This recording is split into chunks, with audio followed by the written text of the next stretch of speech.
नमस्कार दोस्तों, स्वागत है आप सभी का अग्रिम एमपीपीएससी एकेडमी में। और दोस्तों, आज हम लोग बातचीत करेंगे मध्य प्रदेश लोक सेवा आयोग प्रीलिम्स के यूनिट नंबर 10 की। और इसमें दोस्तों हम लोग देखेंगे सबसे पहले कि इसमें हमारे पाठ्यक्रम में क्या-क्या दिया गया है। एमपीपीएससी प्रीलिम्स 2020 के यूनिट नंबर 10 में जो राष्ट्रीय एवं प्रादेशिक संवैधानिक सांविधिक संस्थाएं हैं, उनके पाठ्यक्रम को देखेंगे। और उसके बाद दोस्तों हम लोग आज भारत निर्वाचन आयोग और राज्य निर्वाचन आयोग, election commission of India and state election commission of India पर बातचीत करेंगे।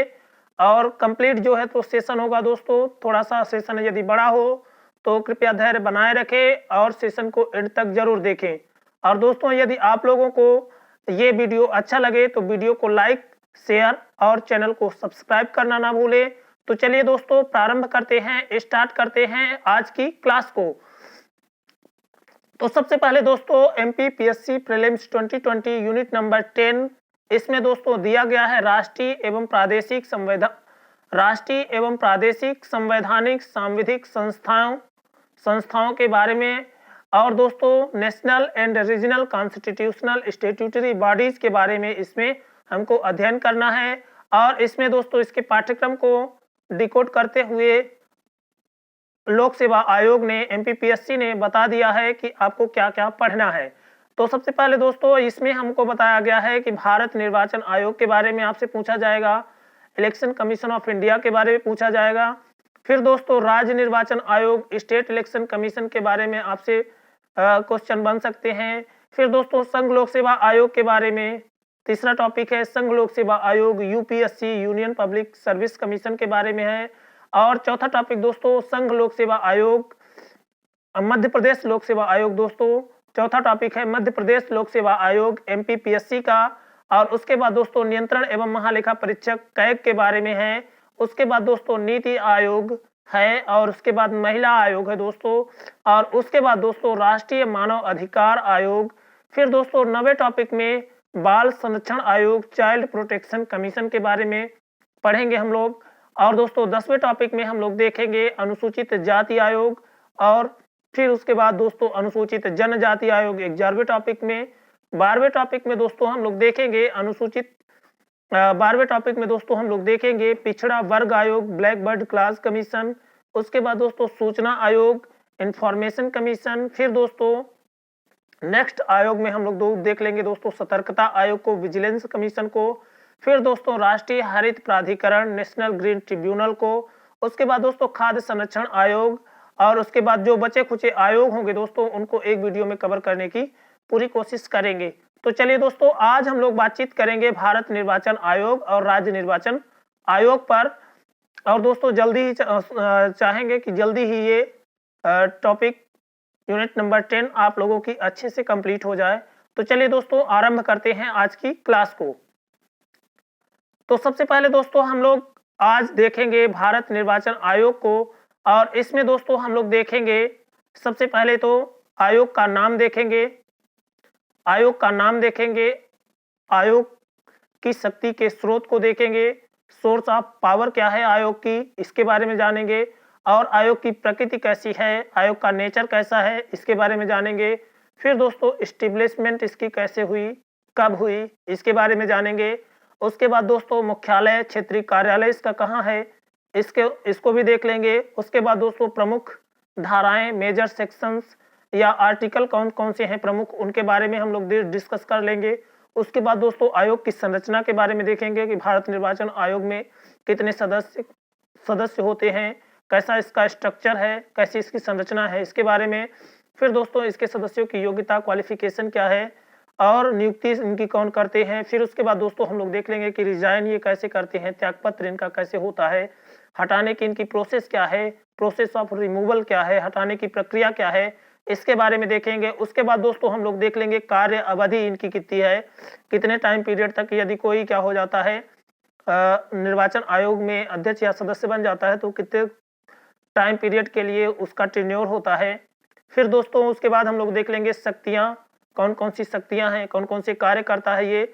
उसके बाद प्रथम प्रमुख को देख लेंगे, वर्तमान प्रमुख को देख लेंगे, और उसके बाद दोस्तों समसामयिक करंट अफेयर क्या है इनके बारे में, वर्तमान में इसके बारे में देख लेंगे। ठीक है दोस्तों, तो इस तरह से दोस्तों इन सभी आयामों पर आज हम लोग भारत निर्वाचन आयोग पर बात करेंगे। उससे पहले दोस्तों संस्थाओं के प्रकार पर थोड़ा सा चर्चा कर लेते हैं। संस्थाओं के प्रकार, types, major type of institutions. संस्थाओं के प्रमुख प्रकार कौन कौन से हैं? संस्थाओं के प्रमुख प्रकार, तो सबसे पहला दोस्तों संवैधानिक, कॉन्स्टिट्यूशनल। 3 प्रकार की संस्थाओं के बारे में है ना जिक्र है हमारे सिलेबस में। तो 3 प्रकार की संस्थाएं मुख्यतः प्रमुखता होती हैं। एक तो है कॉन्स्टिट्यूशनल, संवैधानिक, दूसरी दोस्तों सांविधिक, स्टैट्यूटरी, और तीसरी दोस्तों कार्यकारी, एग्जीक्यूटिव। तो इस तरह से दोस्तों तीनों प्रकार की संस्थाओं के बारे में हम लोगों के सिलेबस में दिया गया है। तो पहला क्वेश्चन तो दोस्तों यहीं से बनेगा कि जैसे आपसे क्वेश्चन पूछ लिया जाएगा कि भारत निर्वाचन आयोग किस प्रकार की संस्था है, तो आपको 3 ऑप्शन ये देगा, संवैधानिक, सांविधिक, कार्यकारी, इनमें से कोई नहीं। तो आप लोगों को जब पता रहेगा तब ना आप लोग करेंगे। तो इसलिए थोड़ा सा यहाँ पर आप लोग ध्यान देंगे कि ऐसे निकाय जिनका प्रावधान संविधान में किया गया है। संवैधानिक निकाय क्या है? ऐसे निकाय जिनका प्रावधान संविधान में किया गया है। ऐसे निकाय दोस्तों जिनका प्रावधान संविधान में कर दिया गया है, संविधान में ही जिनके बारे में बात की गई है, संविधान में ही जिनके बारे में बता दिया गया है, आर्टिकल या किसी भाग में है ना उसका जिक्र कर दिया गया है, तो वो क्या हो जाएगा? वो संवैधानिक निकाय हो जाएगा। तो ऐसे निकाय जिनका प्रावधान संविधान में किया गया है वो संवैधानिक निकाय हैं। derive their powers and authorities from the Indian Constitution। जो क्या करते हैं अपनी शक्तियों और क्या है पावर के लिए भारत के संविधान से क्या करता है? शक्तियां प्राप्त करता है। ऐसे निकाय जिनके बारे में क्या कर दिया गया है? संविधान में ही बता दिया गया है, तो वो संवैधानिक निकाय हैं। उनका क्या है? आर्टिकल में क्या किया गया है दोस्तों? किसी में किसी आर्टिकल में उनका उल्लेख किया गया है। तो इनके द्वारा इनमें यदि कोई संवैधानिक जो है दोस्तों, संवैधानिक निकायों में यदि कोई परिवर्तन करना है तो वो क्या होगा? संविधान संशोधन के द्वारा करना होगा, by constitutional amendment. Constitution amendment के द्वारा दोस्तों, संविधान संशोधन के द्वारा इनकी संरचना, इनकी प्रकृति या इनके कार्यों में क्या हो सकेगा? परिवर्तन हो सकेगा। तो ये कौन से आयोग कहलाएंगे दोस्तों? संवैधानिक आयोग कहलाएंगे। ठीक है दोस्तों, तो भारत का नियंत्रण और महालेखा परीक्षक CAG। ठीक है दोस्तों, तो भारत का नियंत्रण और महालेखा परीक्षक CAG, controller and auditor general, अनुच्छेद 148 में इसके बारे में बताया गया। अनुच्छेद 148 से 151 तक में इसके बारे में बताया गया है। वित्त आयोग, फाइनेंस कमीशन, आर्टिकल क्या है दोस्तों? 280 में इसका वर्णन किया गया है वित्त आयोग का। इसी तरह से दोस्तों संघ लोक सेवा आयोग UPSC अनुच्छेद 315 में है। चुनाव आयोग EC 324 में, आर्टिकल 324 में बताया गया इसके बारे में। राष्ट्रीय अनुसूचित जाति आयोग NCSC, national commission for scheduled caste के बारे में दोस्तों अनुच्छेद 338 में बताया गया है। इसी तरह से 338A में दोस्तों अनुसूचित जनजाति और 338B में OBC आयोग के बारे में बताया गया है। तो इस तरह से दोस्तों ये सभी क्या है? संवैधानिक आयोग हैं। आगे देख लेते हैं दोस्तों सांविधिक स्टैट्यूटरी आयोग कौन से हैं या कैसे होते हैं। तो विधायिका के अधिनियम द्वारा निर्मित निकाय यदि क्या है दोस्तों, जैसे संसद या राज्य विधानमंडल किसी अधिनियम के द्वारा यदि किसी संस्था का निर्माण करते हैं, किसी इंस्टीट्यूशन का निर्माण करते हैं, तो इस तरह के इंस्टीट्यूशन क्या कहलाएंगे दोस्तों? इस तरह के इंस्टीट्यूशन सांविधिक या स्टैट्यूटरी कहलाएंगे। ठीक है दोस्तों, तो विधायिका के अधिनियम के द्वारा निर्मित निकाय they are created by an act of legislation. तो विधायिका के द्वारा है ना यदि एक्ट पारित करके किसी निकाय को बनाया जाता है तो वो निकाय क्या होगा? वो निकाय सांविधिक निकाय कहलाएगा। इसमें परिवर्तन दोस्तों सामान्य अधिनियम द्वारा है ना, बाय सिंपल एक्ट। इसमें यदि कोई परिवर्तन करना है तो इसके लिए सामान्य अधिनियम की जरूरत होगी, कोई संविधान संशोधन इसके लिए करना जरूरी नहीं होगा। जैसे दोस्तों उदाहरण के रूप में इंफॉर्मेशन कमीशन, सूचना आयोग, national human right commission, Lokpal, CBI, सूचना आयोग है ना। इसी तरह से दोस्तों राष्ट्रीय मानव अधिकार आयोग, ये सभी क्या है दोस्तों? सांविधिक संस्थाएं हैं। आगे देख लेते हैं दोस्तों कार्यकारी एग्जीक्यूटिव। तो सरकार के कार्यकारी आदेश से निर्मित निकाय क्या कहलाएंगे दोस्तों? जैसे सरकार ने क्या कर दिया दोस्तों, कोई कार्यकारी आदेश निकाल दिया, तो उसके द्वारा यदि किसी जो है तो संस्था का निर्माण हो जाता है तो उसको क्या कहते हैं दोस्तों? उसको कार्यकारी क्या कहेंगे? निकाय कहेंगे। ठीक है दोस्तों, तो सरकार के कार्यकारी आदेश से निर्मित निकाय को कार्यकारी प्रकृति का मानते हैं। आगे दोस्तों इसमें परिवर्तन कैसे होगा? सरकार की इच्छा के अनुसार इसमें परिवर्तन हो जाएगा। सरकार जैसा इसमें परिवर्तन करना चाहेगी उस तरह का परिवर्तन कर लेगी। जैसे दोस्तों नीति आयोग, वर्तमान का हमारा क्या है दोस्तों? नीति आयोग, NITI। नीति आयोग क्या है दोस्तों? कार्यकारी आदेश द्वारा निर्मित क्या है? संस्था है। इससे पहले दोस्तों योजना आयोग हुआ करता था, जो आजादी के बाद से ही क्या था दोस्तों? बन गया था। आगे देख लेते हैं दोस्तों। तो अब दोस्तों हम लोग देख लेते हैं कि हमारे पाठ्यक्रम में हमको 3 तरह की संस्थाएं जो पढ़नी है, तो उसमें से कौन कौन सी संस्थाएं संवैधानिक हैं और कौन कौन सी संस्थाएं सांविधिक हैं, तथा कौन सी संस्था, कौन सा निकाय, कौन सा इंस्टीट्यूशन क्या है दोस्तों? एग्जीक्यूटिव की श्रेणी में आता है, कार्यकारी की श्रेणी में आता है। तो सबसे पहले दोस्तों देख लेते हैं संवैधानिक आयोग कौन कौन से हमको पढ़ने हैं। तो सबसे पहले जो पहला संवैधानिक आयोग है दोस्तों वो हमको पढ़ना है भारतीय निर्वाचन आयोग। भारतीय निर्वाचन आयोग संवैधानिक आयोग कैसे है दोस्तों? क्योंकि इसका इलेक्शन कमीशन ऑफ इंडिया का आर्टिकल 324 अनुच्छेद 324 में क्या किया गया है दोस्तों? वर्णन किया गया है। तो इस तरह से ये क्या हुआ दोस्तों? भारत निर्वाचन आयोग क्या हुआ? संवैधानिक आयोग हुआ, कॉन्स्टिट्यूशनल इंस्टीट्यूशन हुआ। ठीक है दोस्तों। आगे दोस्तों राज्य निर्वाचन आयोग, state election commission. State election commission भी क्या है दोस्तों? संवैधानिक आयोग है, क्योंकि इसका भी वर्णन क्या किया गया है दोस्तों? इसका भी वर्णन आर्टिकल 243 अनुच्छेद 243 के और 243 ZA में किया गया है। ठीक है दोस्तों। आगे संघ लोक सेवा आयोग के बारे में तीसरा हमारा क्या है? संवैधानिक निकाय कौन सा है? तो संघ लोक सेवा आयोग है, UPSC है। चौथा दोस्तों मध्य प्रदेश लोक सेवा आयोग, MPPSC है। इन दोनों का वर्णन दोस्तों अनुच्छेद 315 में किया गया है, आर्टिकल 315। ठीक है दोस्तों, अनुच्छेद 315 में किया गया है संघ लोक सेवा आयोग और राज्य लोक सेवा आयोग। मध्य प्रदेश लोक सेवा आयोग का वर्णन अनुच्छेद 315 में किया गया है।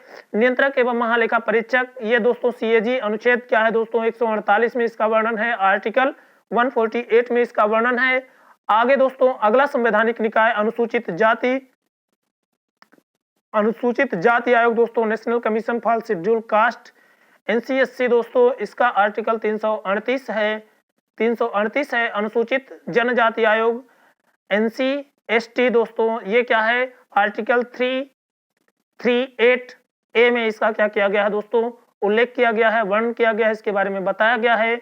राष्ट्रीय पिछड़ा वर्ग आयोग NCBC के बारे में दोस्तों अनुच्छेद 338B में बताया गया है। तो इस तरह से दोस्तों जिनका जिक्र किसी आर्टिकल में किया गया है, संविधान में कर दिया गया है, वो संवैधानिक आयोग कहलाएंगे। याद रखेंगे कि संवैधानिक आयोग वो आयोग हैं जिनका वर्णन किसी न किसी अनुच्छेद में किया गया है, संविधान के किसी न किसी अनुच्छेद में किया गया है, तो वो क्या हो जाएंगे दोस्तों? वो संवैधानिक आयोग हो जाएंगे। और आगे दोस्तों सांविधिक आयोग, स्टैट्यूटरी जो क्या है दोस्तों आयोग हैं, वो कौन कौन से हैं? तो महिला आयोग दोस्तों, इसको क्या किया गया है? इसको अधिनियम के द्वारा वुमेन कमीशन दोस्तों, national commission for women act 1990 द्वारा क्या किया गया था दोस्तों? इसकी स्थापना की गई थी, इसलिए ये सांविधिक निकाय है।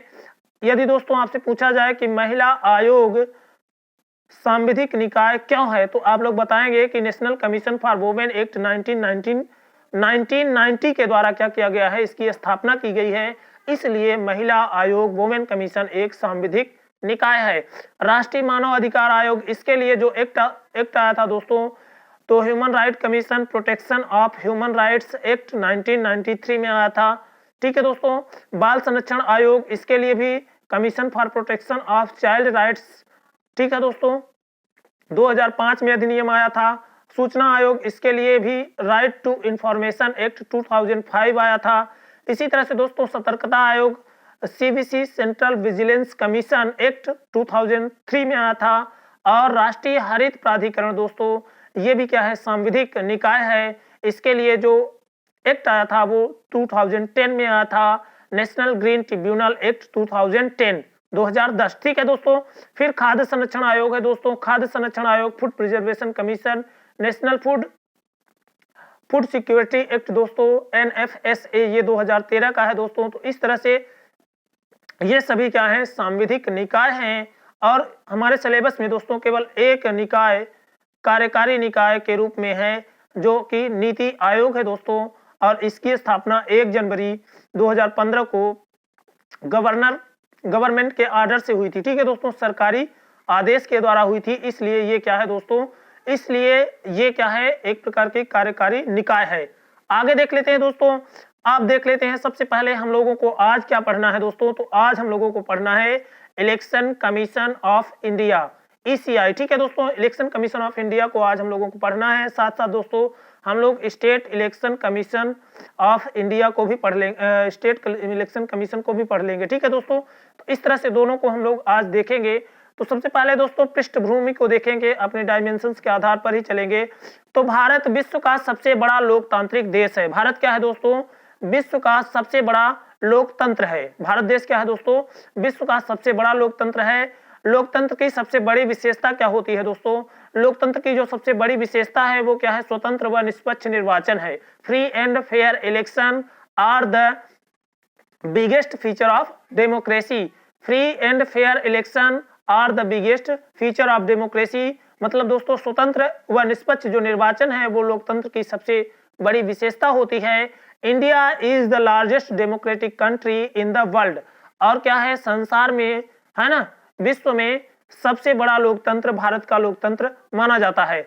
भारतीय संविधान के भाग 15 में, अगले पॉइंट में दोस्तों हम लोग देखते हैं, भारतीय संविधान के भाग 15 में अनुच्छेद 324 से लगाकर 329 तक में निर्वाचन व्यवस्था, निर्वाचन से संबंधित है ना प्रावधान किए गए हैं।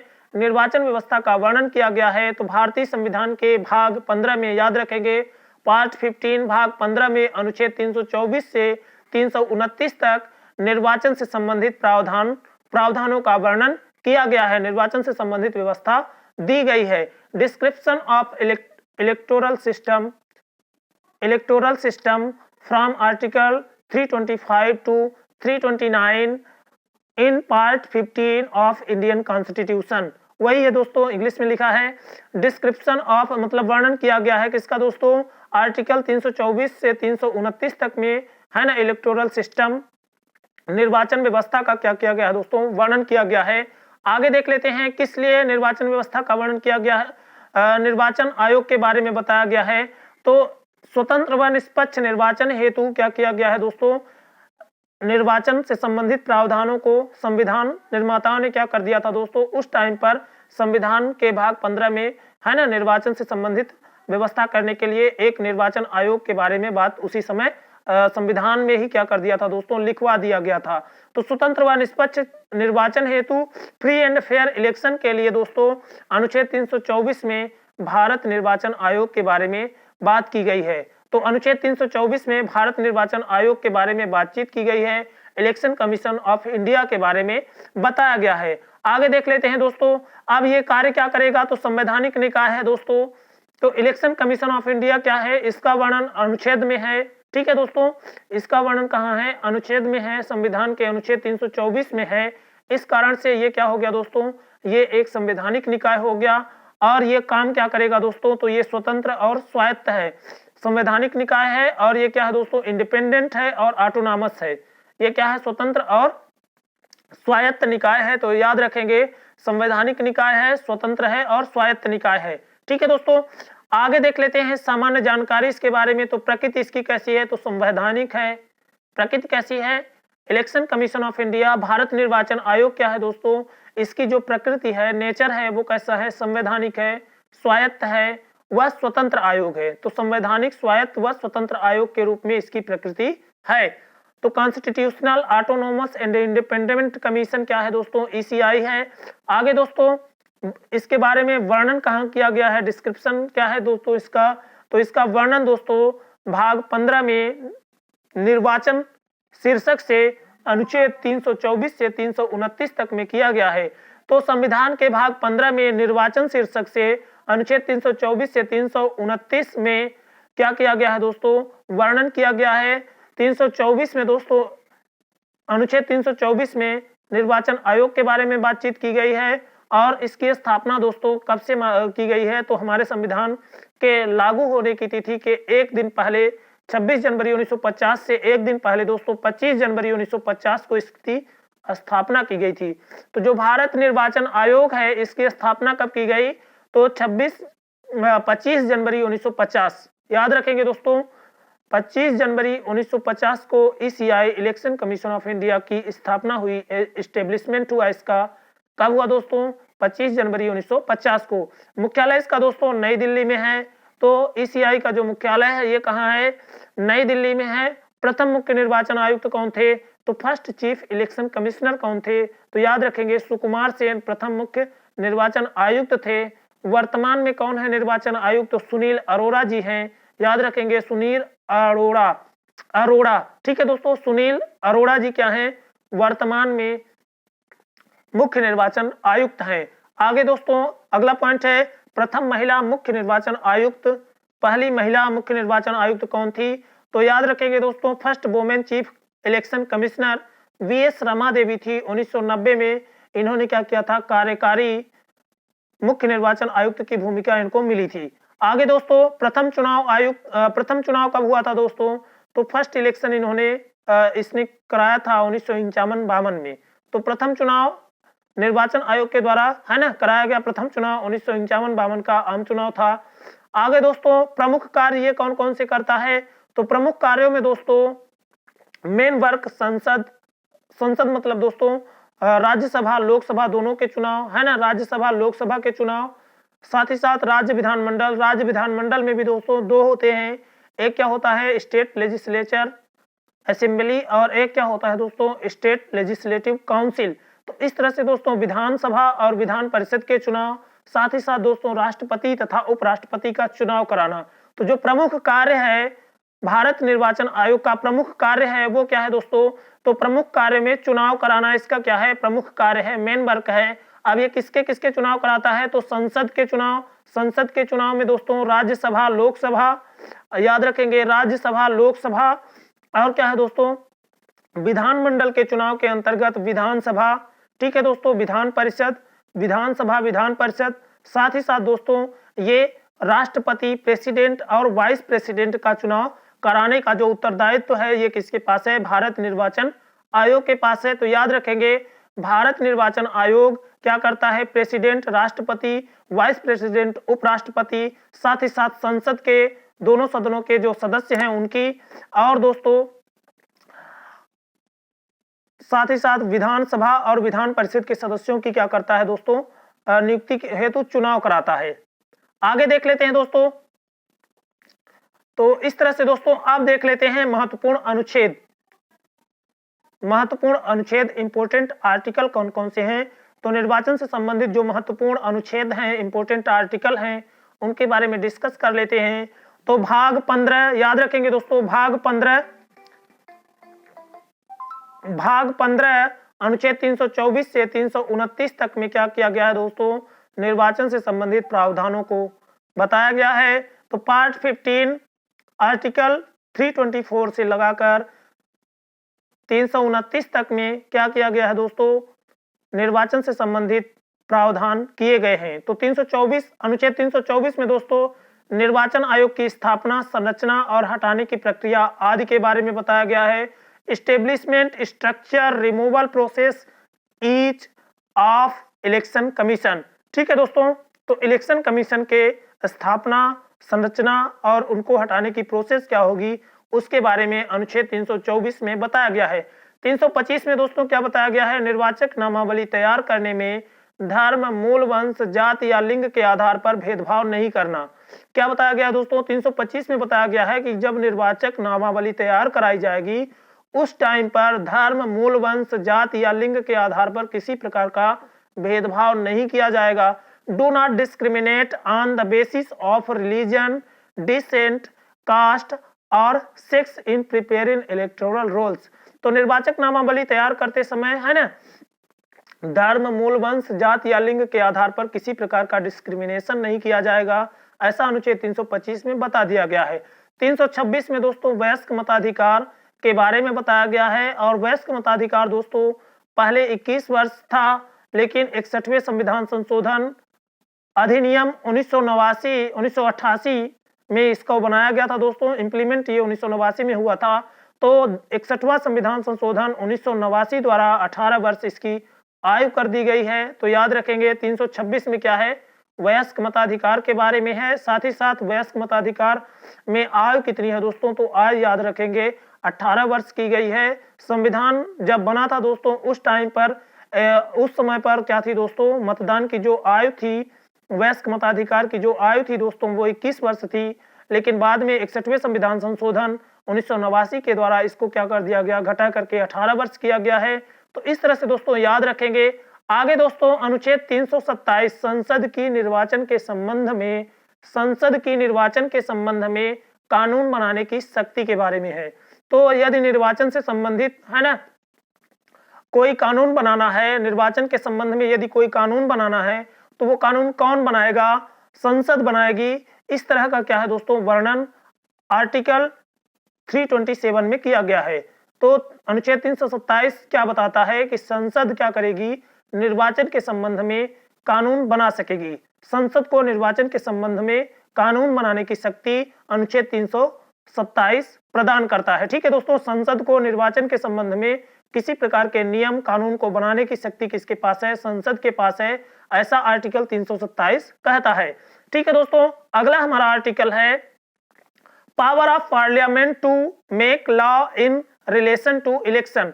तो यदि क्या है इलेक्शन से संबंधित है ना कोई भी प्रावधान कानून में करना है तो उसके लिए संसद क्या करेगी, संसद कानून को बनाएगी। संसद को है ना कानून बनाने की शक्ति अनुच्छेद 327 के द्वारा दी गई है। अगला आर्टिकल दोस्तों अनुच्छेद 328 है। अनुच्छेद 328 क्या कहता है दोस्तों, अनुच्छेद 328 कहता है राज्य विधानमंडल की निर्वाचन के संबंध में कानून बनाने की शक्ति। राज्य विधानमंडल क्या कर सकेगा दोस्तों, राज्य विधानमंडल निर्वाचन के संबंध में कानून बना सकेगा। राज्य विधानमंडल भी क्या कर सकेगा दोस्तों, निर्वाचन के संबंध में कानून बनाने की शक्ति राज्य विधानमंडल को भी अनुच्छेद 328 के तहत दी गई है। आगे हम लोग डिटेल से देखेंगे कि क्या है। वैसे थोड़ा सा हल्का से यहाँ समझते हैं कि अनुच्छेद 328 में क्या है दोस्तों, राज्य विधानमंडल की निर्वाचन के संबंध में कानून बनाने की शक्ति है।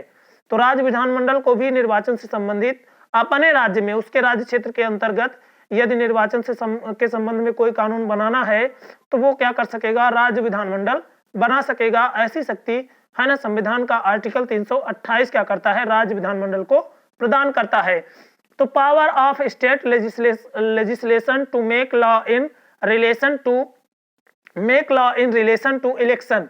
तो जो क्या है दोस्तों विधानमंडल है उसको भी निर्वाचन के संबंध में कानून बनाने की शक्ति है। तो आर्टिकल 327 में संसद को निर्वाचन के संबंध में कानून बनाने की शक्ति दी गई है, और अनुच्छेद 328 में दोस्तों राज्य विधानमंडल को निर्वाचन के संबंध में कानून बनाने की शक्ति दी गई है। अगला है दोस्तों हमारा आर्टिकल अनुच्छेद 329। आर्टिकल 329 अनुच्छेद 329 निर्वाचन संबंधी मामलों में न्यायालय का हस्तक्षेप न होना। तो यदि निर्वाचन संबंधी कोई मामला है तो उसमें क्या होगा, न्यायालय का हस्तक्षेप नहीं होगा, ऐसा हमारा आर्टिकल 329 कहता है। ठीक है दोस्तों, अब एक एक आर्टिकल को हम लोग थोड़ा सा डीप में देख लेते हैं। तो सबसे पहले दोस्तों हम लोग देख लेते हैं आर्टिकल 324 को। आर्टिकल 324 को तो अनुच्छेद 324 एक में दोस्तों निर्वाचन आयोग की स्थापना के बारे में बताया गया है। तो अनुच्छेद 324 एक में निर्वाचन आयोग की स्थापना के बारे में बात की गई है कि निर्वाचन आयोग की स्थापना की जाएगी। अनुच्छेद 324 एक क्या कहता है दोस्तों, निर्वाचन आयोग की स्थापना के बारे में बात करता है। एस्टेब्लिशमेंट ऑफ इलेक्शन कमीशन, निर्वाचन आयोग की स्थापना के बारे में बात करता है। अगला आर्टिकल दोस्तों 324(2) क्या कहता है दोस्तों, निर्वाचन आयोग की संरचना के बारे में बातचीत है। तो अनुच्छेद 324(2) में निर्वाचन आयोग की संरचना के बारे में बताया गया है कि निर्वाचन आयोग की संरचना क्या होगी, है ना, कैसा इसका स्ट्रक्चर होगा। इलेक्शन कमीशन के स्ट्रक्चर के बारे में इसमें बात की गई है। अनुच्छेद 324(3) में दोस्तों मुख्य निर्वाचन आयुक्त आयोग का अध्यक्ष होगा, ऐसा बताया गया है। तो अनुच्छेद 324(3) में क्या बात की गई है दोस्तों कि जो चीफ इलेक्शन कमिश्नर होगा, जो चीफ इलेक्शन कमिश्नर होगा वो क्या होगा, आयोग का अध्यक्ष होगा। वो क्या होगा दोस्तों, आयोग का अध्यक्ष होगा, चेयरमैन होगा, याद रखेंगे। मुख्य निर्वाचन आयुक्त आयोग का अध्यक्ष होगा, ऐसा आर्टिकल 324 के सब क्लास 3 में लिखा गया है। आगे दोस्तों अनुच्छेद 324(4), अनुच्छेद 324(4) में दोस्तों राष्ट्रपति द्वारा प्रादेशिक आयुक्त की नियुक्ति की बात कही गई है। राष्ट्रपति क्या कर सकेंगे दोस्तों, प्रदेशों में क्या कर सकेंगे, प्रादेशिक आयुक्त की नियुक्ति कर सकेंगे। ठीक है दोस्तों, तो प्रादेशिक आयुक्तों की नियुक्ति कौन कर सकेगा, राष्ट्रपति कर सकेगा, ऐसा अनुच्छेद 324(4) में बताया गया है। आगे दोस्तों 324(5) में त्यागपत्र हटाने की प्रक्रिया के बारे में है, रिजाइन एंड रिमूवल प्रोसेस के बारे में दिया गया है कि इलेक्शन कमिश्नर्स को किस तरह से हटा सकेंगे, है ना, कैसे वो त्यागपत्र देंगे, है ना, क्या प्रोसेस होगी, उसके बारे में अनुच्छेद 324(5) में बताया गया है। अगला है दोस्तों अनुच्छेद 324(6), राष्ट्रपति क्या कर सकेगा दोस्तों, राष्ट्रपति राज्यपाल निर्वाचन आयोग को कर्मचारी उपलब्ध कराएंगे। तो राज्यपाल और क्या है दोस्तों, राष्ट्रपति निर्वाचन आयोग को क्या करेंगे, कर्मचारी उपलब्ध कराएंगे, है ना, मशीनरी उपलब्ध कराएंगे चुनाव के लिए। तो president and governor will provide staff to election commissioner.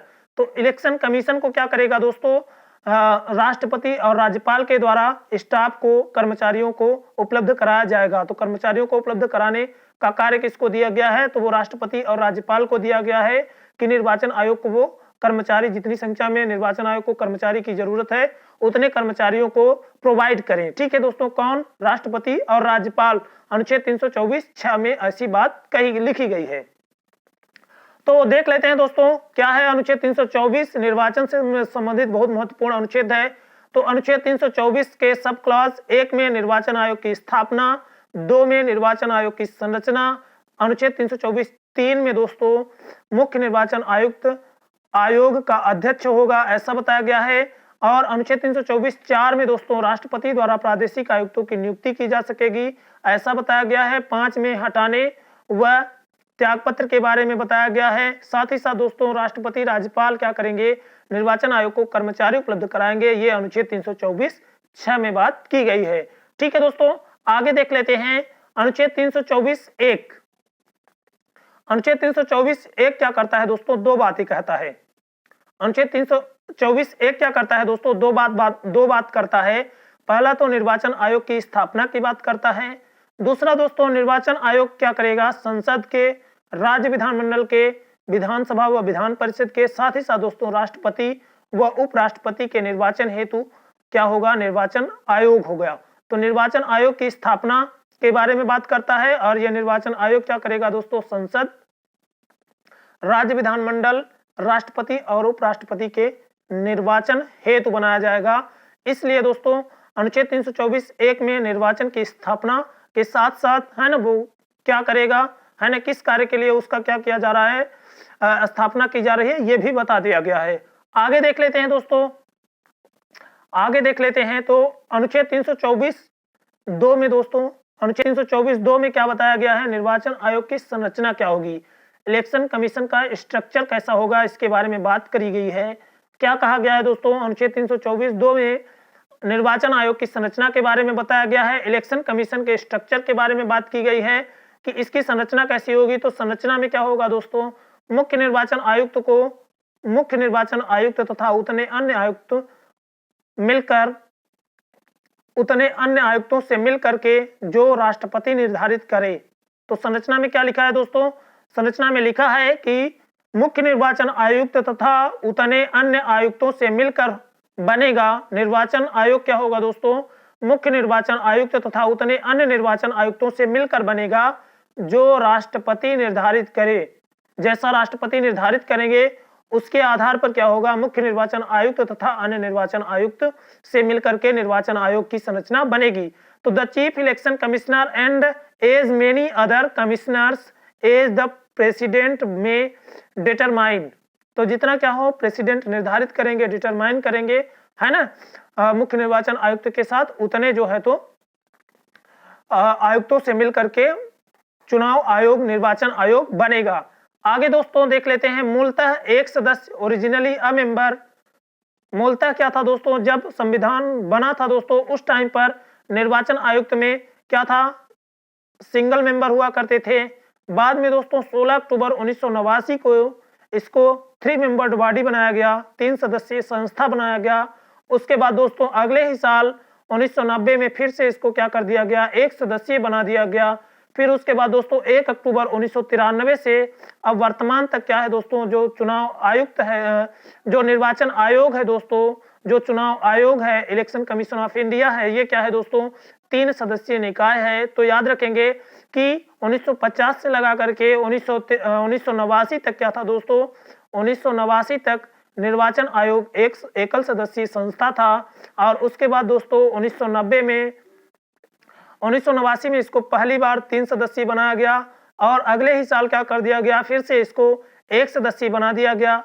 और फिर दोस्तों 3 साल तक फिर वो इसी तरह से रहा और 1 अक्टूबर 1993 से इसको 3 सदस्यीय बना दिया गया है। ठीक है दोस्तों, तो अब वर्तमान में क्या है, वर्तमान में निर्वाचन आयोग की संरचना में 3 सदस्य हैं। एक क्या है, चीफ इलेक्शन कमिश्नर है और क्या है दोस्तों 2 अन्य इलेक्शन कमिश्नर के बारे में है ना। इसकी संरचना क्या है, इस तरह से है, 3 मेंबर्ड बॉडी इसको बनाया गया है।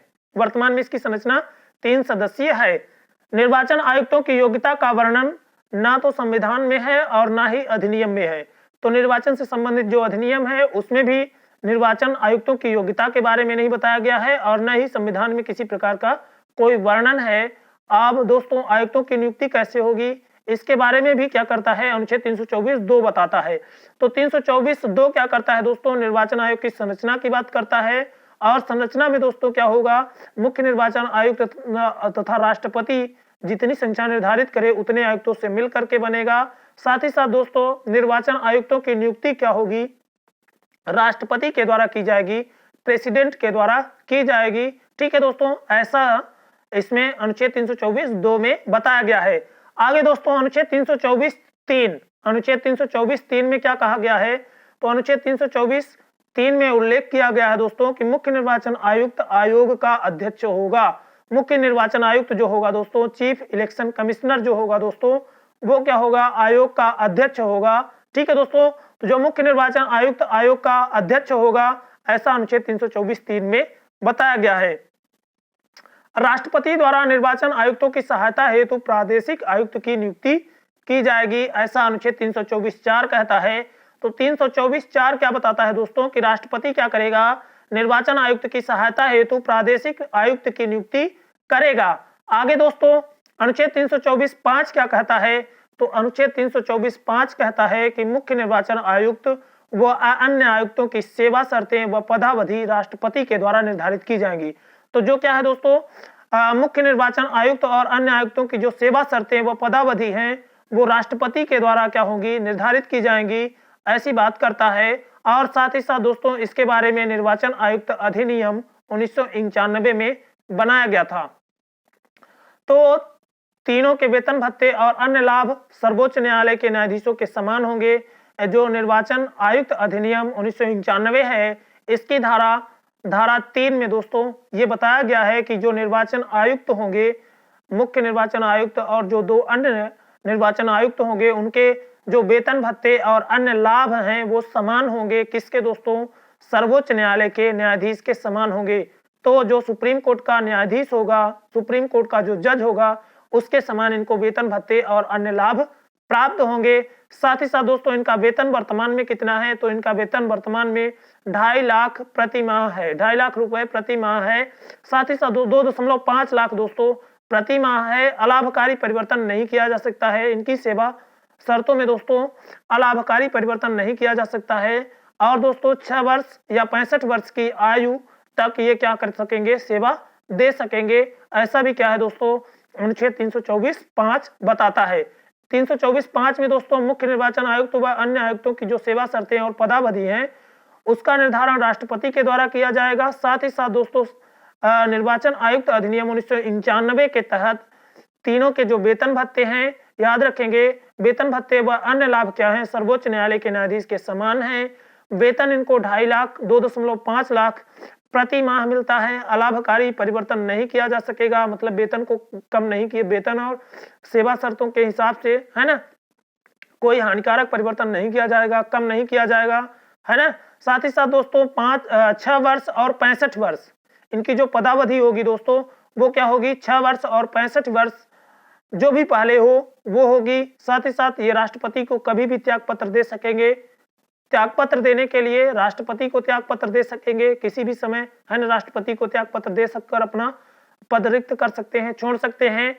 और इनके जो हटाने की प्रोसेस है दोस्तों, जो इनको हटाने की प्रक्रिया है वो क्या होगी, रिमूवल प्रोसेस इनका क्या होगा, तो इसके बारे में भी क्या है दोस्तों अनुच्छेद 324(5) में बता दिया गया है कि इनकी जो हटाने की प्रोसेस है दोस्तों वो क्या होगी, तो वो होगी जो चीफ इलेक्शन कमिश्नर है, जो मुख्य निर्वाचन आयुक्त है, वो सर्वोच्च न्यायालय के न्यायाधीश के समान, सर्वोच्च न्यायालय के न्यायाधीश के समान विधि से क्या किया जाएगा दोस्तों, हटाया जाएगा। तो जो मुख्य निर्वाचन आयुक्त है वो सर्वोच्च न्यायालय के न्यायाधीश के समान विधि से क्या किया जाएगा, पद से हटाया जाएगा। ठीक है दोस्तों, लाइक अ जज ऑफ सुप्रीम कोर्ट, जिस प्रकार से सुप्रीम कोर्ट के जज को क्या करते हैं, हटाते हैं, उसी तरह से, है ना, मुख्य निर्वाचन आयुक्त को हटाया जाएगा। और जो अन्य निर्वाचन आयुक्त दो हैं दोस्तों, दो जो अन्य निर्वाचन आयुक्त हैं, यदि उनको हटाना है तो मुख्य निर्वाचन आयुक्त की सिफारिश पर राष्ट्रपति हटाएगा। ठीक है दोस्तों, तो मुख्य निर्वाचन आयुक्त की सिफारिश पर राष्ट्रपति अन्य निर्वाचन आयुक्तों को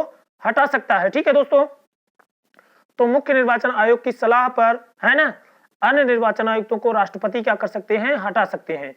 आगे देख लेते हैं दोस्तों, अनुच्छेद 124(4) के तहत जो हटाने की प्रोसेस है वो दी गई है। जो सुप्रीम कोर्ट के क्या है दोस्तों, सुप्रीम कोर्ट के जज हैं, एससी के सुप्रीम कोर्ट के जो जज हैं उनको हटाने की जो प्रोसेस है वो अनुच्छेद 124(4) में बताई गई है कि क्या प्रक्रिया होगी उनको हटाने की। तो हटाने की जो प्रक्रिया है उसका जो बेस होगा दोस्तों, जो आधार होगा वो क्या होगा, वो आधार होगा साबित कदाचार या साबित कदाचार या साबित असमर्थता, है ना, प्रूव्ड मिसबिहेवियर और इनकैपेसिटी के बेस पर क्या किया जाएगा, सुप्रीम कोर्ट के जज को हटाया जाएगा। और वही सेम प्रक्रिया क्या है दोस्तों, मुख्य निर्वाचन आयोग को हटाने, मुख्य निर्वाचन आयुक्त को हटाने की है। तो इसके लिए प्रोसेस क्या अपनाई जाएगी दोस्तों, तो प्रोसेस में सबसे पहले प्रत्येक सदन के प्रोसेस में क्या होगा दोस्तों, प्रक्रिया में प्रत्येक सदन के बहुमत व उपस्थित तथा मत देने वाले सदस्यों के 2/3 2/3 बहुमत के द्वारा यदि प्रस्ताव पारित हो जाता है, दोनों सदनों में अलग अलग प्रत्येक सदन के बहुमत व उपस्थित तथा मत देने वालों का 2/3 बहुमत से यदि प्रस्ताव प्रत्येक सदन में पारित हो जाता है तो राष्ट्रपति द्वारा सुप्रीम कोर्ट के न्यायाधीश को, साथ ही साथ जो मुख्य निर्वाचन आयुक्त है उनको भी हटाने की प्रक्रिया है, तो उनको हटाने के लिए आदेश जारी किया जाएगा। तो नोट, यह प्रक्रिया संसद के एक सत्र में पूरा होना चाहिए। और ये जो प्रोसेस है दोस्तों, ये क्या है, संसद के एक ही सत्र में पूरा हो जाना चाहिए, ये नहीं कि अलग अलग जो है तो टाइम पर, है ना, इसको पूरा किया जाए। आगे दोस्तों अनुच्छेद 124(4) कहता है on the basis of process of removal के बारे में बात करता है, वही इंग्लिश में है दोस्तों, प्रूव्ड मिसबिहेवियर और प्रूवन इनकैपेसिटी के बेस पर क्या किया जाएगा दोस्तों, इनको हटाया जाएगा। और उसके लिए प्रोसेस को क्या होगी, in absolute majority of the both house, ठीक है दोस्तों, of the house and 2/3 of those present in voting order of removal by the president. तो इस तरह से दोस्तों राष्ट्रपति क्या करते हैं, आदेश निकाल देते हैं।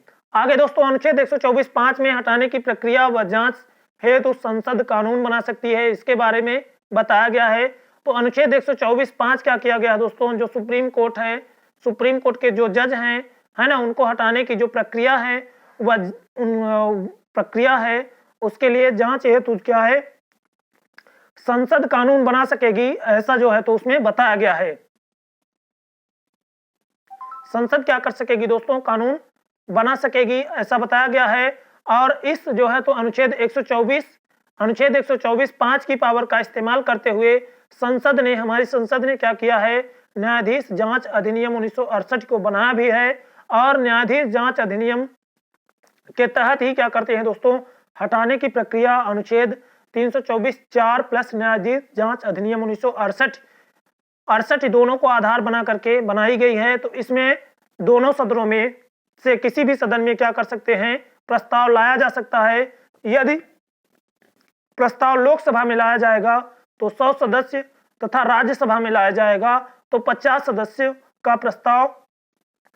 तो यदि लोकसभा में प्रस्ताव लाया जाता है तो 100 सदस्य, यदि राज्यसभा में प्रस्ताव लाया जाता है तो 50 सदस्यों का समर्थन आवश्यक है।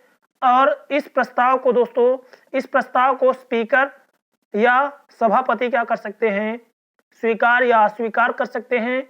यदि सभापति अस्वीकार कर देंगे तो जो रिजोल्यूशन होगा वहीं पर समाप्त हो जाएगा, और यदि स्वीकार करते हैं तो जांच समिति बनेगी। वो 3 सदस्य होंगे, उसमें एक तो मुख्य न्यायाधीश उच्चतम न्यायालय का या अन्य कोई वरिष्ठतम न्यायाधीश होगा, साथ ही साथ उच्च न्यायालय का मुख्य न्यायाधीश होगा, और एक क्या होगा दोस्तों, प्रतिष्ठित न्यायवादी होगा।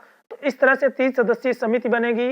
वो क्या करेगी, जांच करेगी, और जांच समिति क्या करेगी, संसद को या जिस भी जो है तो हाउस में वो प्रस्ताव आया है उसमें क्या करेगी, अपनी रिपोर्ट देगी। और संसद का विशेष बहुमत प्रत्येक सदन का यदि से प्रस्ताव पारित हो जाता है तो क्या होगा, राष्ट्रपति हटाने का आदेश जारी कर सकते हैं। तो इस तरह से दोस्तों ये हो गया हटाने की प्रक्रिया। अब हम दो लोग आगे देख लेते हैं दोस्तों। आर्टिकल 324(5) वही चीज दोस्तों अंग्रेजी में लिखी हुई है। आगे देख लेते हैं दोस्तों हटाने की प्रक्रिया। अनुच्छेद 324(5) मुख्य निर्वाचन आयुक्त सर्वोच्च न्यायालय के न्यायाधीश के समान 50%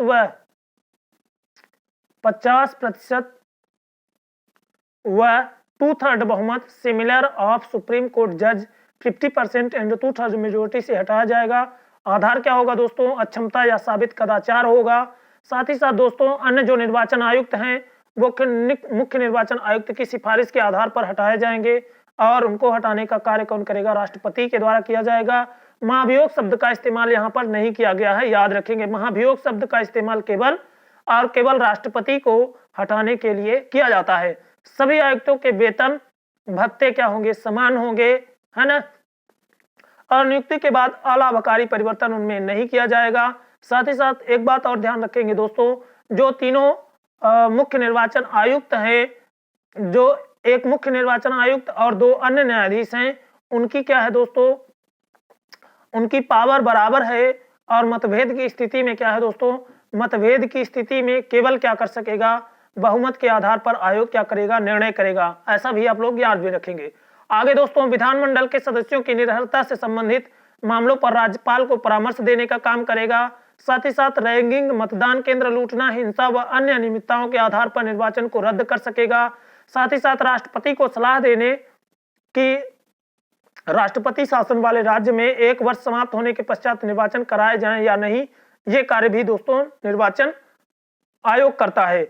आगे देख लेते हैं दोस्तों ईवीएम, इलेक्ट्रॉनिक वोटिंग मशीन। 1982 में केरल में पारूर विधानसभा में इसका प्रथम प्रयोग किया गया था। फिर उसके बाद 2004 में लोकसभा में भी इसका प्रयोग किया गया। साथ ही साथ दोस्तों भारत इलेक्ट्रॉनिकल्स लिमिटेड बेंगलोर तथा electronic corporation of India limited Hyderabad के द्वारा इनका निर्माण किया जाता है। वीवीपैट दोस्तों voter verified paper audit trail का क्या है दोस्तों, शॉर्ट रूप है, और इसका प्रयोग दोस्तों 2013 में प्रथम बार नॉक्सेन नागालैंड में किया गया दोस्तों। और साथ ही साथ दोस्तों 2019 के लोकसभा चुनावों को भी है ना वीवीपैट लगा करके कंडक्ट कराया गया। 2017 में गोवा में पूर्ण रूप से है ना फुली यूज्ड इनका हुआ था। ठीक है दोस्तों, इस तरह से ये हो गया। अब देख लेते हैं दोस्तों आचार संहिता। निष्पक्ष चुनाव हो हेतु आपसी समन्वय से निर्मित नियम कौन बनाता है, चुनाव आयोग बनाता है। साथ ही साथ दोस्तों चुनाव की तारीखों की समाप्ति तक ये आचार संहिता लागू रहती है। प्रथम बार इसका प्रयोग 1960 में केरल में किया गया था। 1962 से लोकसभा हेतु इसका प्रयोग किया जाने लगा। बेहतर क्रियान्वयन हेतु, चुनावों का बेहतर क्रियान्वयन हेतु आचार संहिता लागू की जाती है। और इसके बेहतर क्रियान्वयन हेतु एक सी विजिल ऐप जो है तो निर्वाचन आयोग ने बनाया है। अन्य कार्यक्रमों में दोस्तों स्वीप कार्यक्रम, systematic voter education and electoral participation programme इसके द्वारा चलाया जा रहा है निर्वाचन आयोग के द्वारा। तो इस तरह से दोस्तों ये हो गया। अब थोड़ा सा यहाँ पे हम लोग क्वेश्चन आंसर भी देख लेते हैं। तो राज्य निर्वाचन आयोग को किसकी सलाह पर उसके पद से हटाया जाता है? तो यहाँ पर दोस्तों राज्य निर्वाचन आयोग के बारे में दिया गया है। तो राज्य निर्वाचन आयोग को किसकी सलाह पर हटाया जाता है? तो राज्य निर्वाचन आयुक्त को किसकी सलाह पर उसके पद से हटाया जाता है? तो यहाँ पर दोस्तों क्या होगा? मुख्य निर्वाचन आयुक्त की सलाह पर हटाया जाता है।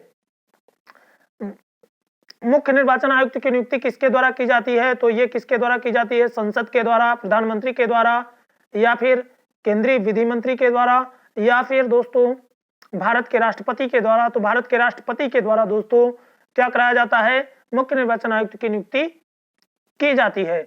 आगे दोस्तों भारत में वर्तमान समय में मुख्य निर्वाचन आयुक्त कौन है?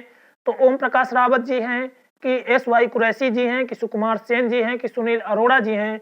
तो दोस्तों आप लोगों को पता होगा कि सुनील अरोड़ा जी क्या हैं? वर्तमान समय में मुख्य निर्वाचन आयुक्त हैं। आगे देख लेते हैं दोस्तों, अगला क्वेश्चन है हमारा, प्रथम बार राष्ट्रीय मतदाता दिवस कब मनाया गया था? तो प्रथम बार राष्ट्रीय मतदाता दिवस दोस्तों 2011 में मनाया गया था। याद रखेंगे आप लोग, 2010 में नहीं मनाया गया था, 2012 में भी नहीं मनाया गया, 2013 में भी नहीं मनाया गया था, 2011 में मनाया गया था। आगे दोस्तों निर्वाचन आयोग में सदस्यों की संख्या बढ़ाने या कम करने की शक्ति किसमें है? तो वो क्या है दोस्तों? वो शक्ति राष्ट्रपति में है। राष्ट्रपति क्या कर सकता है? अनुच्छेद 124 एक में ही बता दिया गया है दोस्तों, ठीक है। तो अनुच्छेद 124 2 में बताया गया है, याद रखेंगे। आगे दोस्तों निर्वाचन आयोग के अध्यक्ष एवं सदस्यों का कार्यकाल कितना होगा? तो 6 वर्ष और 65 वर्ष जो भी पहले हो वो उनके अध्यक्ष और सदस्यों का कार्यकाल होगा। निम्नलिखित में से कौन सी बात संविधान में नहीं दी गई है? तो निर्वाचन आयोग को हटाने की जो प्रोसेस है ये संविधान में दी गई है। निर्वाचन आयुक्त का त्याग पत्र संविधान में दिया गया है। निर्वाचन आयुक्त की नियुक्ति, निर्वाचन आयुक्त की पदावधि के बारे में संविधान में कुछ भी बताया नहीं गया है। आगे देख लेते हैं दोस्तों राज्य निर्वाचन आयोग के बारे में, स्टेट इलेक्शन कमीशन के बारे में, ठीक है दोस्तों। तो इसके बारे में हम लोग दोस्तों जनरल इंफॉर्मेशन देखेंगे, साथ ही साथ दोस्तों अन्य जानकारी देख लेंगे, फिर मध्य प्रदेश राज्य निर्वाचन आयोग देख लेंगे, और साथ ही साथ दोस्तों संभावित प्रश्न को भी इसमें हम लोग डिस्कस कर लेंगे। तो चलिए दोस्तों अगला अध्याय 2 राज्य निर्वाचन आयोग स्टेट इलेक्शन कमीशन को भी देखते चलते हैं। तो चलिए दोस्तों आरंभ करते हैं राज्य निर्वाचन आयोग को। इसमें दोस्तों सबसे पहले हम लोग देख लेते हैं सामान्य जानकारी को। तो सबसे पहले दोस्तों 73वां संविधान संशोधन 1992, जिसके द्वारा क्या किया गया था दोस्तों? पंचायतों की स्थापना की गई थी। 74वां संविधान संशोधन 1992 के द्वारा नगर पालिकाओं की स्थापना की गई, म्युनिसिपैलिटी की स्थापना की गई, और इनका दोस्तों संविधान के भाग 9 और 9 का में क्रमशः वर्णन है। तो पंचायतों का वर्णन भाग 9 में अनुच्छेद 243 के अंतर्गत भाग 9 में क्या है दोस्तों? पंचायतों से संबंधित प्रावधान को दिया गया है, और उसमें दोस्तों अनुच्छेद 243 के राज्य निर्वाचन आयोग के बारे में बात करता है। और दोस्तों नगर पालिकाओं के बारे में जो संविधान में भाग 9A है, 9 क है दोस्तों, जो 74वें संविधान संशोधन 1992 के द्वारा जोड़ा गया, उसमें अनुच्छेद 243 ZA के अंतर्गत दोस्तों राज्य निर्वाचन आयोग के बारे में बात की गई है। तो इस तरह से दोस्तों जो राज्य निर्वाचन आयोग है वो भाग 9 के आर्टिकल 243 के और अनुच्छेद 243 ZA में बताया गया है। तो इस तरह से ये जो स्टेट इलेक्शन कमीशन है ये भी क्या है दोस्तों? ये भी एक संवैधानिक निकाय है, याद रखेंगे। आगे देख लेते हैं दोस्तों अन्य जानकारी में। तो संरचना इसकी दोस्तों 243 के 1 अनुच्छेद 243 के सब क्लास 1 में दोस्तों बताया गया है आयोग की संरचना, स्टेट इलेक्शन कमीशन राज्य निर्वाचन आयोग की संरचना के बारे में, कि यह क्या होगा? एक सदस्यीय आयोग होगा। राज्य निर्वाचन आयोग क्या होगा दोस्तों? एक सदस्यीय आयोग होगा, 1 मेंबर कमीशन होगा, और इसकी नियुक्ति राज्यपाल के द्वारा की जाएगी। इसको अपॉइंट कौन करेगा दोस्तों? तो इसको अपॉइंटमेंट गवर्नर के द्वारा दी जाएगी। और साथ ही साथ दोस्तों इसकी सेवा शर्तों के बारे में भी बताया गया है। तो ये 243 के 2 में बताया गया है दोस्तों। राज्यपाल क्या करेगा, इसकी सेवा शर्तों का निर्धारण करेगा। अलाभकारी परिवर्तन नहीं हो सकेगा। साथ ही साथ दोस्तों हटाने की जो प्रक्रिया है, जो रिमूवल प्रोसेस है, वो क्या है दोस्तों, 243 के 2 के तहत उच्च न्यायालय के न्यायाधीश के समान इसको क्या किया जा सकेगा दोस्तों, इसको क्या किया जा सकेगा, इसके पद से हटाया जा सकेगा। ये त्यागपत्र राज्यपाल को देगा। तो जो स्टेट इलेक्शन कमिश्नर होगा दोस्तों, तो वो क्या होगा, त्यागपत्र अपना राज्यपाल को देगा और उसको जो यदि प्रूव्ड मिसबिहेवियर या इनकैपेसिटी के आधार पर यदि उसको हटाया जाता है, तो उसके लिए जो प्रोसेस होगी दोस्तों, वो क्या होगी, उच्च न्यायालय के न्यायाधीश के समान होगी। तो प्रत्येक राज्य अपने अनुसार कानून बनाता है, जिस कारण से सेवा शर्तें और पद अवधि अलग अलग राज्यों में अलग अलग होती हैं। तो अलग अलग राज्य क्या करते हैं दोस्तों, सेवा शर्तें और उनकी जो पदावधि है वो अलग अलग है। मध्य प्रदेश में दोस्तों 1 सदस्यीय आयोग है, राज्यपाल के द्वारा नियुक्त किया जाता है। राज्यपाल क्या करता है, इसकी सेवा शर्तों को बनाता है। साथ ही साथ अलाभकारी परिवर्तन नहीं हो सकता। और दोस्तों ये त्यागपत्र राज्यपाल को देगा और उच्च न्यायालय के न्यायाधीश के समान यदि इसको हटाया जाता है तो उसी प्रोसेस से हटाया जाएगा जिस प्रोसेस से उच्च न्यायालय के न्यायाधीश को हटाया जाता है। ठीक है दोस्तों, उच्च न्यायालय के न्यायाधीश को भी अनुच्छेद 124(4) के आधार पर ही हटाया जाता है। वही प्रोसेस है जो सुप्रीम कोर्ट के क्या है, जज को जिस प्रोसेस से हटाया जाता है, वही प्रोसेस क्या है, सेम यहाँ पर भी लागू होती है। पीछे हम लोगों ने डिस्कस किया है। अब इसकी शक्तियां तथा कार्य क्या क्या हैं, तो पंचायत व नगर पालिका संबंधी निर्वाचन करना, पंचायत और नगर पालिकाओं का निर्वाचन कार्य करना इसके कार्य हैं। निर्वाचक नामावली को तैयार कराना इसका कार्य है ना। निर्वाचन के संचालन तथा अधीक्षण, निदेशन और नियंत्रण करना, ये राज्य निर्वाचन आयोग का कार्य है। राज्य के अंदर यदि कोई निर्वाचन होता है, जैसे पंचायत, नगर पालिका, इन सब के निर्वाचन के लिए है ना, जो अधीक्षण, निदेशन और नियंत्रण का कार्य है वो राज्य निर्वाचन आयोग करेगा। जब राज्य निर्वाचन आयोग ऐसे अनुरोध करे तब उसे अपने कर्तव्य के निर्वहन के लिए राज्यपाल द्वारा आवश्यक कर्मचारी उपलब्ध कराएगा। तो जब क्या होगा, राज्य निर्वाचन आयोग ऐसे कोई अनुरोध कर दे तब उसे अपने कर्तव्य के निर्वहन के लिए राज्यपाल के द्वारा क्या किया जाएगा, आवश्यक कर्मचारी उपलब्ध कराए जाएंगे। पंचायत व नगर पालिका संबंधी चुनाव की तिथियां घोषित करने का कार्य भी स्टेट इलेक्शन कमीशन करता है। तो स्टेट इलेक्शन कमीशन क्या करता है, पंचायत व नगर पालिका संबंधी चुनाव की तिथियां घोषित करता है। नामांकन पत्रों का परीक्षण करने का काम भी राज्य निर्वाचन आयोग करता है। ठीक है दोस्तों, आगे चुनाव चिन्ह आवंटन करना, चुनाव चिन्ह आवंटित करने का काम क्या है, स्टेट इलेक्शन कमीशन का है। स्टेट के चुनावों के लिए मतदान केंद्र लूटना, हिंसा व अन्य अनियमितताओं के आधार पर निर्वाचन को ये रद्द कर सकता है। अब दोस्तों देख लेते हैं मध्य प्रदेश राज्य निर्वाचन आयोग को। तो गठन इसका दोस्तों याद रखेंगे, गठन की डेट याद रखेंगे। ऐसे फैक्चुअल क्वेश्चन एमपीपीएससी अक्सर करके पूछता है। तो मध्य प्रदेश राज्य निर्वाचन आयोग का गठन 1 फरवरी 1994 को हुआ। प्रथम आयुक्त इसके एनबी लोहानी थे, वर्तमान में बसंत प्रताप सिंह हैं। 1/1/2019 से अभी तक हैं दोस्तों, वर्तमान तक। प्रथम सचिव दोस्तों प्रकाश चंद्र थे, वर्तमान सचिव दुर्ग विजय सिंह थे, वर्तमान सचिव दुर्ग विजय सिंह, प्रथम सचिव प्रकाश चंद्र थे। ध्येय वाक्य इसका क्या है दोस्तों, मोटो इसका क्या है, हर वोट कीमती, हर निकाय महत्वपूर्ण, है ना, every vote priceless, every local body significant. Madhya Pradesh में अब तक कोई भी महिला चुनाव आयुक्त नहीं बनी है। तो मध्य प्रदेश में अब तक कोई भी महिला चुनाव आयुक्त नहीं बनी है। प्रथम महिला सचिव यहाँ पर बनी हुई है दोस्तों विजया श्रीवास्तव। मध्य प्रदेश निर्वाचन आयोग ने चुनाव ऐप बनाया है। तो चुनाव ऐप किसके द्वारा बनाया गया है, तो याद रखेंगे Madhya Pradesh state election commission, Madhya Pradesh state election commission के द्वारा क्या किया गया है, चुनाव ऐप बनाया गया है। चीफ इलेक्शन ऑफिसर वीर राणा है। तो जो चीफ इलेक्शन ऑफिसर हैं वो कौन है, वीर राणा जी हैं। तो याद रखेंगे। इस तरह से दोस्तों ये मध्य प्रदेश राज्य निर्वाचन आयोग हुआ। आगे देख लेते हैं दोस्तों, निर्वाचन हेतु सुधार, निर्वाचन हेतु निर्मित प्रमुख समितियां कौन है, तो तारकुंडे समिति 1974-75 में बनी थी दोस्तों।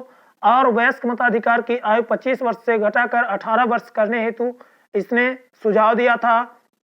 राजनीतिक दल अपने उम्मीदवारों के चुनाव का व्यय लेखा जोखा निर्वाचन आयोग के सामने प्रस्तुत करें, ऐसा भी इसने बात की थी, सिफारिश की थी। चुनाव प्रत्याशी एक निश्चित नामांकन राशि जमा करें, ऐसा भी इसने कहा था। तो तारकुंडे समिति ने 3 बातें कही। वयस्क मताधिकार की आयु 25 वर्ष से घटाकर 18 वर्ष करना, साथ ही साथ राजनीतिक दल अपने उम्मीदवारों के चुनाव का व्यय लेखा जोखा निर्वाचन आयोग के सामने प्रस्तुत करें, चुनाव प्रत्याशी एक निश्चित नामांकन राशि जमा करें। दिनेश गोस्वामी समिति दोस्तों, मतदान के लिए इलेक्ट्रॉनिक वोटिंग मशीन का प्रयोग किया जाए। ये 1990 में बनी थी। इसने कहा कि मतदान के लिए ईवीएम के प्रयोग की सिफारिश किसने की? तो याद रखेंगे दिनेश गोस्वामी समिति 1990 ने मतदान फोटो पहचान पत्र की व्यवस्था मतदाताओं के लिए है ना, फोटो पहचान पत्र की व्यवस्था की जाए, ऐसा भी इसने सिफारिश की। केंद्र या राज्य स्तर पर जनप्रतिनिधियों का पद खाली होने की दशा में 6 माह के अंदर निर्वाचन की व्यवस्था की जाए, ये भी सिफारिश दिनेश गोस्वामी समिति के द्वारा की गई। इंद्रजीत गुप्ता समिति, लोकसभा व विधानसभा चुनाव का व्यय सरकार द्वारा वहन किया जाए, ऐसा इन्होंने बताया। 10,000 से अधिक चंदे की राशि ड्राफ्ट अथवा चेक के माध्यम से प्रदान की जाने की व्यवस्था हो। तो ये इंद्रजीत गुप्ता समिति 1998 की सिफारिशें हैं। आगे दोस्तों, के संथानम समिति, निर्वाचन में शामिल होने वाले उम्मीदवारों के लिए न्यूनतम अर्हता की व्यवस्था होनी चाहिए। तो न्यूनतम अर्हता की सिफारिश किसने की? के संथानम समिति ने की। जनप्रतिनिधित्व अधिनियम 1951, मतदाता की योग्यता, मतदाता सूची की तैयारियां, निर्वाचन क्षेत्रों का परिसीमन, संसद तथा राज्य विधायिका में स्थानों के आवंटित आदि के बारे में प्रावधान करता है। तो जो जनप्रतिनिधित्व अधिनियम 1951 है दोस्तों, वो मतदाता की योग्यता, मतदाता सूची की तैयारियां, निर्वाचन क्षेत्रों के परिसीमन, संसद तथा राज्य विधायिका में स्थानों के आवंटन आदि के बारे में प्रावधान करता है। ये के संथानम समिति ने सिफारिश दी थी। आगे देख लेते हैं दोस्तों, क्वेश्चंस को देख लेते हैं। तो यहाँ पे राज्य निर्वाचन आयुक्त का दर्जा किसके समकक्ष होता है? तो राज्य निर्वाचन आयुक्त का दर्जा क्या होता है? उच्चतम न्यायालय के न्यायाधीश के समकक्ष होता है। उच्चतम न्यायालय के न्यायाधीश के समकक्ष होता है, सचिव के समकक्ष होता है, उच्च न्यायालय के न्यायाधीश के समकक्ष होता है, राज्य सूचना आयुक्त के क्या है? समकक्ष होता है। तो यहाँ पे याद रखेंगे, उच्च न्यायालय के न्यायाधीश के समकक्ष क्या होता है? राज्य निर्वाचन आयुक्त का दर्जा है। तो जो उच्च न्यायालय के न्यायाधीश हैं उनके समान ही क्या है? राज्य निर्वाचन आयुक्तों को दर्जा मिला हुआ है। आगे देख लेते हैं दोस्तों, नगर पालिका के लिए चुनाव का प्रावधान किस अनुच्छेद में है?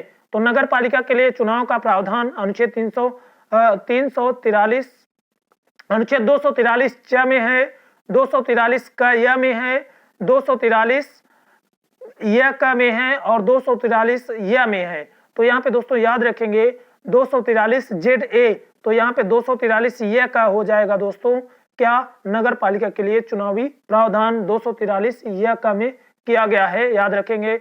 आगे देख लेते हैं दोस्तों, अगला प्रश्न है, मध्य प्रदेश राज्य निर्वाचन आयोग की स्थापना की गई, कब की गई दोस्तों? 1990 में की गई, 1992 में की गई, कि 1993 में की गई, कि 1994 में की गई? ठीक है दोस्तों, कब की गई? तो 1994 में की गई, 1 फरवरी 1994 को की गई। राज्य निर्वाचन आयोग की सेवा शर्तें व पदावधि निर्धारित की जाती हैं। तो राज्य निर्वाचन आयुक्त की सेवा शर्तें व पदावधि कौन निर्धारित करता है? विधानमंडल द्वारा निर्धारित होती है, कि संसद द्वारा निर्धारित होती हैं, कि उच्च न्यायालय द्वारा निर्धारित होती हैं, कि राज्यपाल के द्वारा निर्धारित होती हैं? तो सेवा शर्तें और पदावधि का निर्धारण राज्यपाल महोदय करते हैं, याद रखेंगे। तो इस तरह से दोस्तों आज के हमारे 2 टॉपिक है ना, भारत निर्वाचन आयोग और राज्य निर्वाचन आयोग, दोनों यहीं से समाप्त होते हैं। दोस्तों यदि आप लोगों को ये वीडियो अच्छा लगे तो वीडियो को लाइक, शेयर और चैनल को सब्सक्राइब करना ना भूलें। धन्यवाद दोस्तों। जय हिंद, जय भारत, भारत माता की जय।